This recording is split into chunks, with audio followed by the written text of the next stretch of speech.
अंतिम में डीजीपी साहब भावुक हो गए और कई तरह के विदाई समारोह के दौरान कई तरह की बिंदुओं का उल्लेख किया। आम जनता, पुलिस जवान, कई सीनियर पदाधिकारी थे। गैंगवार साहब ने बयान दिया, किम मैडम ने दिया, बीएमपी के अंबेडकर साहब ने दिया, और मैं इस समय मिथिलेश स्टेडियम में हूँ। लगातार पूरा वीडियो विदाई समारोह में डीजीपी ने क्या कहा। He received commendation from the Election Commission of India for this. As Director General Bihar Military Police in 2021, he was instrumental in the enactment of the Bihar Special Armed Police Act 2021. During his tenure in the CBI, he made outstanding contribution in several areas. He led the Special Crimes and Bank Frauds Investigation Zones of the CBI. As Joint Director Policy, CBI, he supervised the internal vigilance and intelligence setup of CBI interface with other agencies. He played a key role in setting up of the Sport Integrity Unit of CBI in 2014, which is tasked with the investigation of sports fraud, match fixing and doping in sports. He has represented the country at the OECD conference. He has served as member CII National Task Force on Integrity and Transparency in Governance. As Additional Director General BSF, he led the Special Ops Command at Raipur, focusing on anti-Naxal operations in Chhattisgarh and Orissa. He took over as head of the prestigious Eastern Command BSF in July 2022. December 19, 2022 is a landmark day for Bihar Police. In the last 20 months, Sir has introduced wide-ranging reforms to make police people-friendly, with a response time of 20 minutes to any emergency. People-centric social media presence with a following of 1.2 million was at the heart of his policing style. He has undertaken large-scale capacity building in the areas of cybercrime, traffic, training, empowerment of women police personnel and forensics in investigation. He has taken several initiatives to lay the foundation for digital policing, under which data centers have been set up in all police stations. A new law called Bihar Control of Crimes Act 2024 has been enacted to check the activities of land and sand mafia and professional criminals.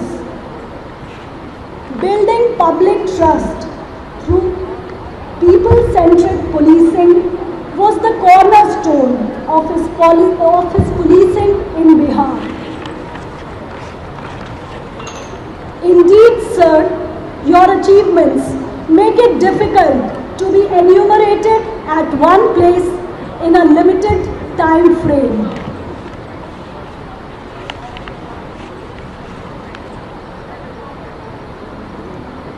मैं अनुरोध करना चाहूँगी महानिदेशक बिहार विशेष सशस्त्र police से कि वह कृपया मंच पर आएं और हमारे मुख्य अतिथि के स्वागतार्थ संबोधन एवं स्वागत भाषण दें।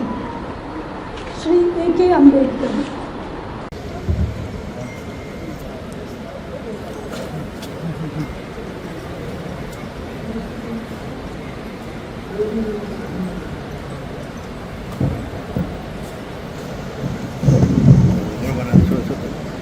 आज के विदाई परेड समारोह के मुख्य अतिथि श्रद्धेय श्री आर.एस. भट्टी सर, मौके पर उपस्थित डीजी होमगार्ड शोभा होकर मैम, श्री विनय कुमार जी पुलिस महानिदेशक पुलिस निर्माण निगम, वरीय पदाधिकारीगण, आईजी सीआरपीएफ, यहाँ पर उपस्थित शक्ति स्वरूपा लेडीज वाइफ, परेड में सम्मिलित हो रहे सभी नौजवान पुलिसकर्मी दोस्तों, आज इस विदाई समारोह परेड में उपस्थित अन्य सफर करने आए हमारे प्रिंट एंड इलेक्ट्रिक मीडिया के दोस्तों, आप सबों को मैं स्वागत करता हूं इस विशाल परेड ग्राउंड में। माननीय श्री भट्टी साहब लगभग 2.25 वर्ष यहाँ के बिहार पुलिस के मुखिया के रूप में इन्होंने सेवाएं दी हैं और इसके पश्चात केंद्र सरकार में सीएसएफ के डीजी के पद पर योगदान करने जा रहे हैं। उसी के उपलक्ष्य में यह विशेष परेड का आयोजन किया गया है। आप लोग सब लोग उपस्थित हैं। मैं सबको AK अम्बेडकर डीजीपी सर सबको इस प्रांगण में आप आभार व्यक्त करता हूं, आपको अभिनंदन करता हूं, स्वागत करता हूं। जय हिंद, जय भारत।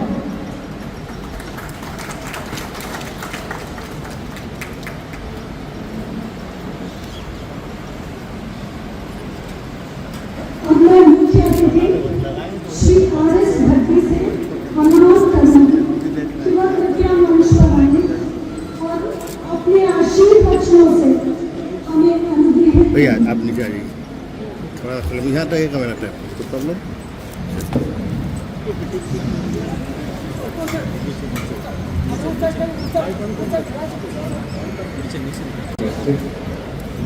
नीचे उतर जाए, नीचे उतर जाए।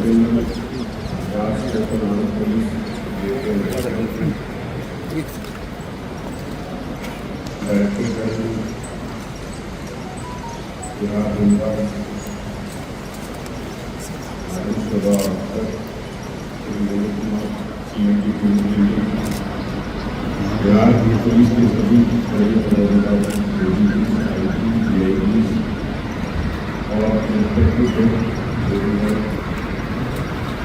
और बिहार पुलिस के सभी साथियों और मीडिया के बंधुओं, इस अवसर पर मैं सोच रहा था कि क्या कहा जाए। दो बातें ध्यान में आती हैं। बिहार में जब मैं गार्डन वॉकिंग हुआ था तो मेरा पहला बिहार का अनुभव थाना बिल्कुल जो आपका संघर्षीय जिला है वहाँ से शुरू हुआ। बिहार में मैं एक आदमी को नहीं जानता और बिहार में कभी आया नहीं और वहाँ से ये यात्रा शुरू हुई। लेकिन धीरे धीरे जैसे समय बीता तो मैंने ये पाया कि बिहार में जो भी समस्याएं हैं, जो भी चुनौतियाँ हैं, कुछ चीज़ें ऐसी हैं जिसके कारण मेरा जुड़ाव बिहार के साथ बढ़ता है। एक तो जो यहाँ का आमदनी है, नागरिक है, वासी है, उसको अच्छाई और अच्छे व्यक्ति पर और वो उसको देखता है, समझता है और उसको सपोर्ट करता है। और यही हमारी फोर्स की भी खूबी है। जब मैं थाना बिल्कुल गया था मेरे साथ नवी प्रोबेशनर था और मेरे साथ 3 प्रोबेशनरी सब इंस्पेक्टर, एक मुंशी था थाना में और एक पटियाला। हम सब अभी तक से पुलिस बदल गया। तो वहाँ से ये शुरू हुआ, चलते चलते बहुत कुछ सीखा समझा लेकिन ये बिहार पुलिस को श्रेय जाता है कि मेरी सारी पुलिस की सोच समझ की बुनियाद बिहार की है, और मैंने सारी वो बुनियादी सोच समझ विभिन्न जगहों के बाद में सर्व किया, लेकिन रहनी यही सोची, और उसी सोच के साथ बाद में ये यात्रा में मुझे CBI जाने का अवसर मिला। लेकिन जो सोच और समझ और जो जमीनी फर्क, वो मुझे बिहार और बिहार पुलिस में मिली, और मेरा हमेशा बिहार पुलिस से और बिहार से स्नेह बना रहेगा। और मैं जब भी केंद्र में भी गया, हमेशा बिहार और बिहार पुलिस को के पक्ष में खड़ा हुआ, जहाँ भी मुझे अवसर मिला करते हैं। और ये यहाँ के लोगों की, बिहार पुलिस फोर्स की, जो उसने मुझे दिया, ये किसके कारण?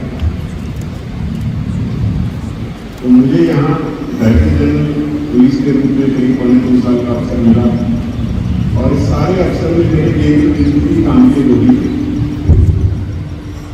आम नागरिक और बिहार पुलिस के जवान। जब मैं बिहार पुलिस बोलता हूँ तो सबसे पहले मेरे लिए बिहार पुलिस का जवान, लास्ट में बने बन गया। और मैंने उन्हीं को केंद्र बिंदु बना के जो भी काम करने का प्रयास किया, कुछ बातों का उल्लेख उन्होंने किया, वो सब आप देखते रहिए, समझते रहिए। लेकिन ये मेरी बुनियादी समझ यही है कि न्याय का पहला द्वार, सबसे महत्वपूर्ण द्वार थाना है और पुलिस। अगर वो ठीक से सक्षम रूप से काम करे तो सारी न्याय की व्यवस्था अच्छे चलेगी। हमने जो भी काम करने का प्रयास किया, अगर उसको आप समझेंगे पूरी अच्छे से, तो उसमें आपको दिखेगा कि थाना में काम कैसे ठीक हो, इसके ध्यान दें। आम नागरिक को कैसे सुविधा मिले, इसके ध्यान दें। जो इन्होंने 112 की बात कही कि आज 5,000 लोगों को सेवा ले रहे हैं, आप सोचिए कि ये कितनी बड़ी बात है लोगों के लिए। कोई आपातकालीन स्थिति में फोन करे और 20 मिनट से कम में पुलिस फोन करे। आज से 2 साल पहले ये नहीं करा, लेकिन यही बिहार पुलिस ने दूसरे का देखा है। मेरा जो विश्वास है वो बिहार पुलिस के मेरे में बढ़ता ही गया, और मेरा इसी के कारण काम में नहीं लगता। इसलिए बिहार पुलिस में और पदाधिकारियों में इस बात की क्षमता है कि कोई भी अच्छा काम शुरू कीजिए, उसको अच्छे से ट्रेनिंग कीजिए, उसको समझाइए, वो बात को पकड़ता है और आगे बढ़ाता है। आम नागरिकों के प्रति भी हम प्रचारकों में विश्वास रखते हैं, बहुत प्रचार नहीं करते, लोग करते हैं।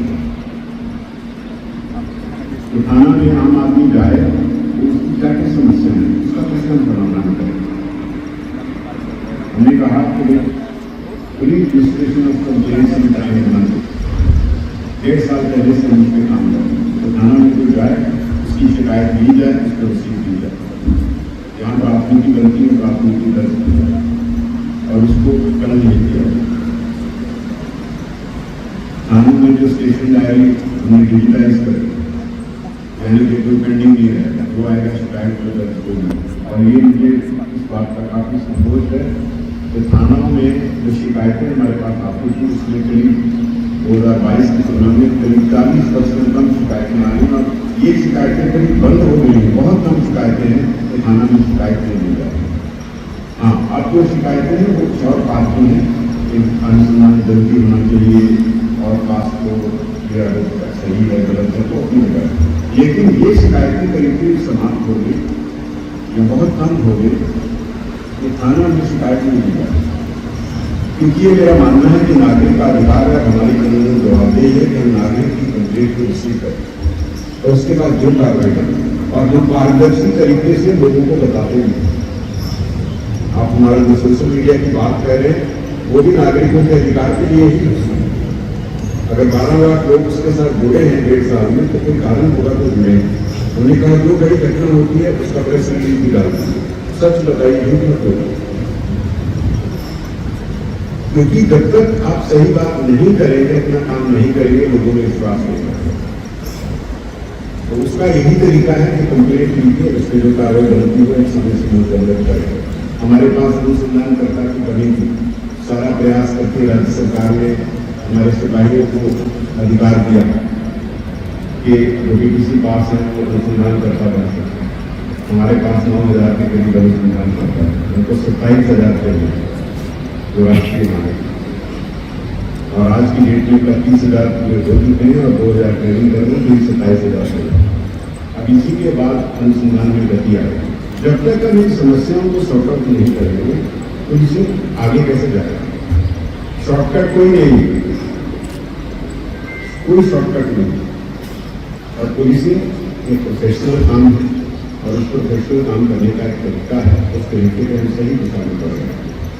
और साइबर क्राइम हो जो हम दर्ज नहीं कर पाते, हमारी कैपेसिटी नहीं। अब 1.5 साल से हम साइबर क्राइम दर्ज कर रहे हैं, देश में नंबर 1 है कि जो कोई कंप्लेंट आती है हम दर्ज करते हैं। सबसे पहली ड्यूटी दर्ज होना है। पत्रकार बंधु आंकड़ों को लेकर वो हाईलाइट करते हैं, आंकड़ों से मैंने अपने पदाधिकारी को कहा कभी मत करना, पहले दर्ज करो, सही है काम करो, आंकड़े अपने आप से चलते हैं।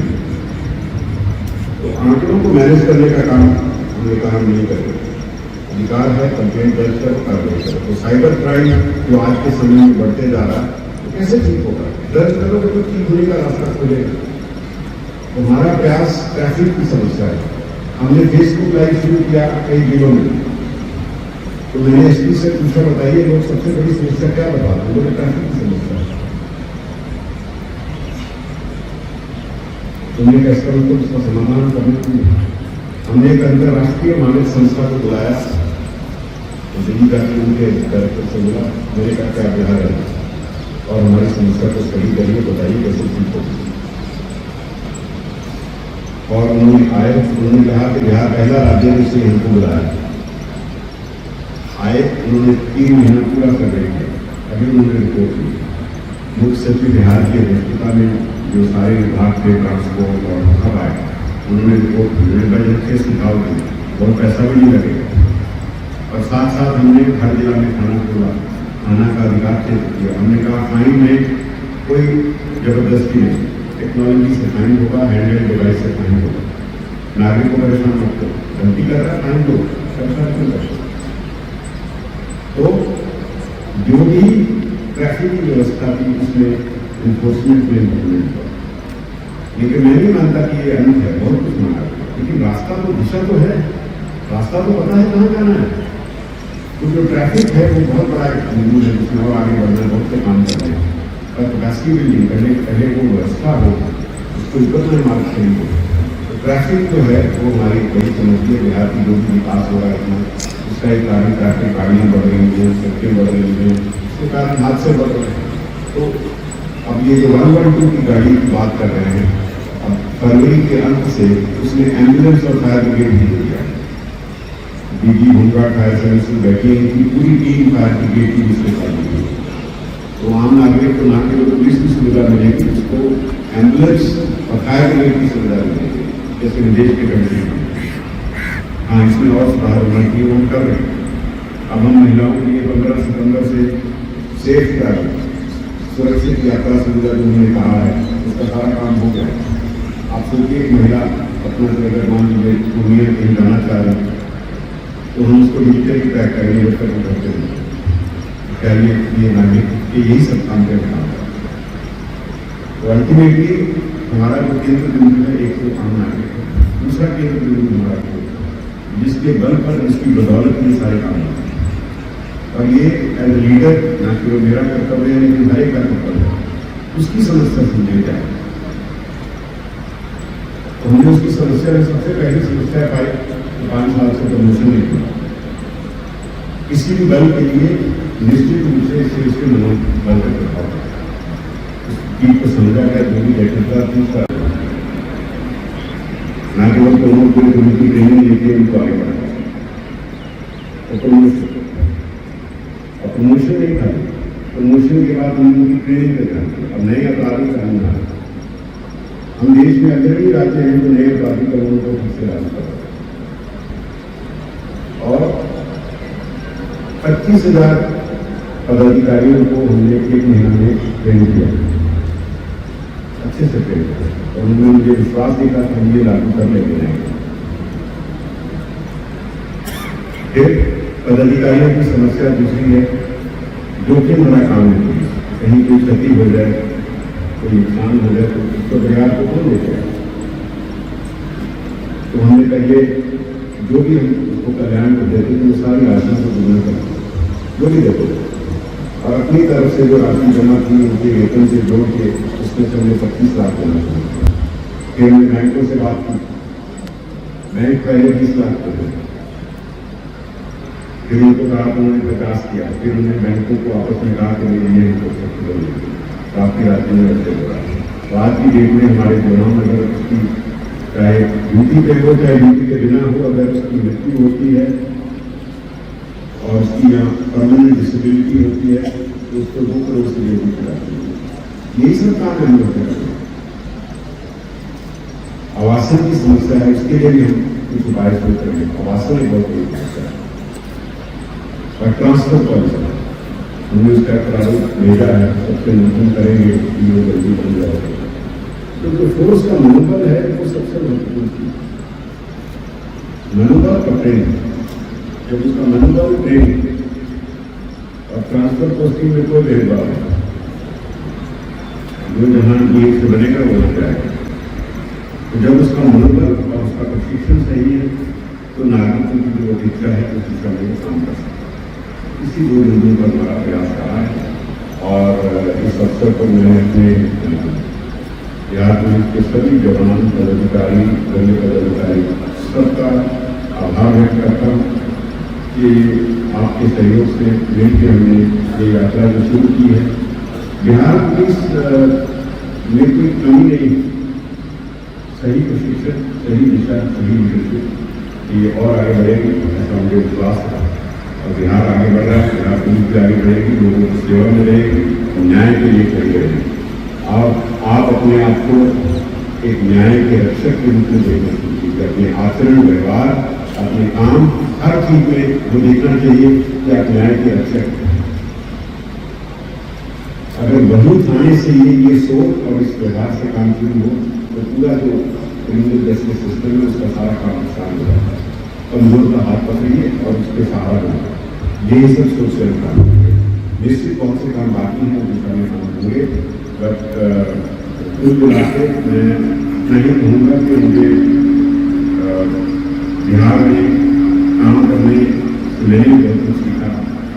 जो जमीनी अनुभव होते हैं उन्हीं के आधार पर खड़े होते हैं। मुझे अगर 3 दिन जाने का अवसर मिला है तो निश्चित रूप से इन अनुभव को मैं वहाँ की उपयोग करूँगा और मैं इसी पूरे मन से अपने बिहार पुलिस के साथियों को, पदाधिकारियों को ये कहना चाहता हूँ कि मैं जिम्मेदार, लेकिन बिहार पुलिस के हर जवानों को मेरा दबाव होगा और कभी भी आपको कोई भी अगर किसी लायक कोई होगी बात तो आप जरूर आइएगा, तो देखेंगे।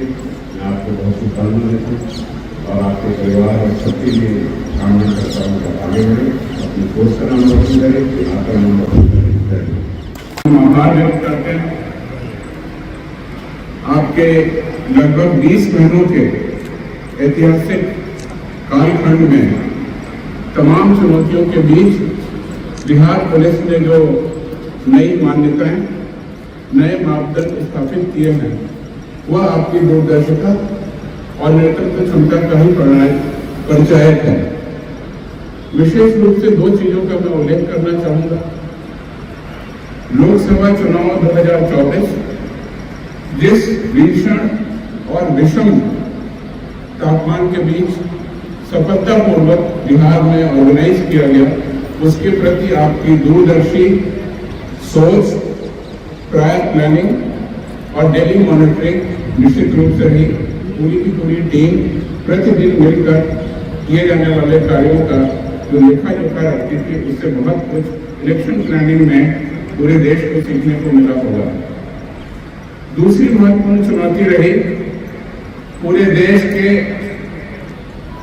सैकड़ों वर्ष पुराने आपराधिक कानूनों को बदलकर नए आपराधिक कानूनों को लागू करने की एक तय समय सीमा और उसके लिए भी आपके द्वारा दूरदर्शिता का परिचय देते हुए पिछले 6 महीने से ही लगातार ट्रेनिंग कार्यक्रम आयोजित किए गए, ट्रेनिंग करिकुलम बनाया गया, देश के उच्चतम प्रशिक्षण संस्थानों से प्रशिक्षक बुला करके बिहार पुलिस के लगभग 25,000 सब इंस्पेक्टर्स, पुलिस पदाधिकारी और यहाँ तक कि एडीजी और डीजी रैंक के पदाधिकारियों को भी आपने ट्रेनिंग दिलाने का जो काम किया, निश्चित रूप से नए कानूनों को बिहार राज्य के में स्थापित करने में, संचालन करने में आज जो सुविधा हुई, उसमें आपके कार्यकाल में जो किया गया कार्य है वो बहुत आगे तक याद रखा जाएगा। तमाम नई चुनौतियों के बीच नए कानूनों का गठन, जैसे बिहार क्राइम कंट्रोल एक्ट को पुनर्गठित करना, ये सब आपके कार्यकाल में हुआ। आपको हम इसके लिए आभार व्यक्त करते हैं और बिहार पुलिस ही नहीं, पूरे बिहार के नागरिक आपके लिए इसके धन्यवाद देते होंगे कि आपने ऐसे कानून बना करके उनको न्याय व्यवस्था में मजबूती प्रदान की है। महोदय, आपने पुलिस बल को जो संबोधन किए, उन संबोधनों में दो चीजें लगातार उल्लेखनीय रही और इसको हम सादर ग्रहण करते हैं। पहली ये कि प्रोफेशनल कॉम्पिटेंस के बगैर बिहार पुलिस अपने नागरिकों की सेवा नहीं कर सकती है, और दूसरी कि जो भी मापदंड हो उसमें समय सीमा में काम किया जाए। भले ही वो सोशल मीडिया पर पोस्ट करने की समय सीमा हो 30 मिनट, थानेदार को किसी परिवादी को सुनने की सीमा हो 30 मिनट, किसी घटना स्थल पर पहुंचने की सीमा हो या अनुसंधान को पूरा करने की समय सीमा हो, आपने जो तय मापदंड रखे उसके लिए बिहार पुलिस आप सभी आपका आभारी रहेगी। हम पूरे बिहार पुलिस की ओर से आपको जो महत्वपूर्ण दायित्व मिला है केंद्र में, उसके लिए अभी से शुभकामनाएं व्यक्त करते हुए यह पहला मौका होगा बिहार राज्य में जो बिहार के पुलिस महानिदेशक के पद को सुशोभित करने के बाद आप केंद्र के पुलिस महानिदेशक केंद्रीय पुलिस संगठन के पद पर जा रहे हैं। आपको उस पद, उसके दायित्व और उसकी रिस्पॉन्सिबिलिटीज और चुनौतियों के लिए हम आपके सुखद और सफल भविष्य की कामना करते हैं। इस अवसर पर हमारे बीच उपस्थित DG home guard and fire services Shobha Utkar ma'am, policing और फायर और होमगार्ड्स का जो समन्वय चुनाव के दौरान देखने को मिला, हम आपके बहुत बहुत आभारी हैं। आप इस कार्यक्रम में आ जाएं और आपके आने से इस कार्यक्रम की शोभा बढ़ी, आपका बहुत बहुत आभार। इस कार्यक्रम में उपस्थित DG police building construction corporation Shri Vinay Kumar ji लगातार पुलिस संसाधनों, खासकर पुलिस थानों और पुलिस लाइन के न केवल निर्माण बल्कि उनके रखरखाव के लिए आपने जो उल्लेखनीय काम किया, उसके लिए आपका बहुत बहुत आभार। आपके आने से इस कार्यक्रम में चार चांद लगे। इस कार्यक्रम के मुख्य होस्ट डीजी बिहार विशेष सशस्त्र श्री ए.के. अम्बेडकर जी, आपका भी बहुत आभार व्यक्त करते हैं। बहुत कम समय में पुलिस मुख्यालय के अनुरोध पर आपने इस कैंपस में शानदार परेड का आयोजन किया, आपको बहुत बहुत आभार। इसके साथ ही यहाँ पर उपस्थित सभी लेडी वाइज का भी हम आभार व्यक्त करते हैं। आपके आने से इस कार्यक्रम को यादगार बनाए रखा गया। मेरे सहयोगी सभी पदाधिकारी, एडीजी रैंक के, आईजी रैंक के, डीआईजी रैंक के, एसपी रैंक के, आप सभी का हम आभार व्यक्त करते हैं। लगभग 100% उपस्थिति के साथ आप सभी यहाँ उपस्थित हुए हैं, आपका बहुत बहुत आभार। साथ ही हमारे बीच केंद्रीय पुलिस संगठन की आईजी उपलब्ध हैं, उपस्थित हुई हैं, आपका भी हम बहुत आभार व्यक्त करते हैं कि आपने इस कार्यक्रम में आकर बिहार पुलिस को जो सहयोगी स्वरूप अपनी उपस्थिति दर्ज की है, उसके लिए हम आभार व्यक्त करते हैं। इस परेड में शामिल प्रत्येक पुलिसकर्मी और जवान हम लोगों के विशेष आभार पाने लायक हैं। आपने शानदार परेड का आयोजन किया है। इसके साथ ही साथ इस परिसर में उपस्थित सभी कर्मी, सभी पंक्ति के सभी लोग जिनका योगदान इस आयोजन को करने में रहा है, उनके प्रति हम आभार व्यक्त करते हैं। और सबसे महत्वपूर्ण हमारे प्रेस, मीडिया, सोशल मीडिया और सभी से जुड़े हमारे पत्रकार बंधुगण, आप यहाँ पर आए, इस प्रोग्राम को आपने कवर किया, आपको बहुत बहुत आभार और धन्यवाद। एक बार पुनः बिहार पुलिस को उन्नति के पथ पर ले जाने के लिए आपने जो मार्गदर्शन दिखाए हैं, उसके लिए मैं पुलिस महानिदेशक बिहार श्री राजेंद्र सिंह भट्टी का आभार व्यक्त करता हूँ और उनके आगे के पोस्टिंग और दायित्वों के लिए शुभकामनाएं व्यक्त करता हूँ। Thank you. जय हिंद। पूर्व डीजीपी राजविंदर सिंह भट्टी साहब की विदाई की सलामी परेड में सभी पदाधिकारी ने उन्हें बेहतर तरीके से दी विदाई। भट्टी साहब, आपको वैसे ही सीनियर पदाधिकारी ने बेहतर विदाई दी है, जिन सीनियर पदाधिकारी से मिलने के लिए पहले समय लेते थे। भट्टी साहब, आपने 1 साल 8 महीने 11 दिनों के कार्यकाल में सिर्फ उठते रहे सवाल। बिहार सरकार के मुख्यमंत्री नीतीश कुमार ने कभी भी भट्टी साहब पर बेवजह नहीं बनाया दबाव। आखिर क्या है सच, जानिएगा दूसरे समाचार में। भट्टी साहब को केंद्र सरकार ने इतनी महत्वपूर्ण जिम्मेदारी दी है, इस पर भी सच पर आधारित उठाएंगे सवाल। भट्टी साहब ने जूनियर आईपीएस पदाधिकारी के सहारे पुलिस मुख्यालय का कार्ड लेते रहे सीनियर आईपीएस को किया नजरअंदाज। हमारा किसी से कोई भी निजी मतभेद नहीं है, हम सिर्फ सच दिखाने का जरिया है जो सच पर आधारित है, इस पर हमने सवाल उठाए हैं। जो डीजीपी साहब के विदाई समारोह के सलामी परेड की महत्वपूर्ण वीडियो और आप हमारे चैनल पर देखिएगा। हमारे चैनल का किसी से कोई निजी मतभेद नहीं है, लेकिन जो पूरी तरह सच पर आधारित सवाल है, जो आपको चौंका सकते हैं, वे सवाल हमारे चैनल ने ईमानदारी पूर्वक उठाए हैं और अपने महत्वपूर्ण समय को पूर्व डीजीपी भट्टी साहब के विदाई समारोह की महत्वपूर्ण झलकियां हमारे कैमरे में कैद की हैं, जो आप दूसरे समाचार और वीडियो में देखिएगा।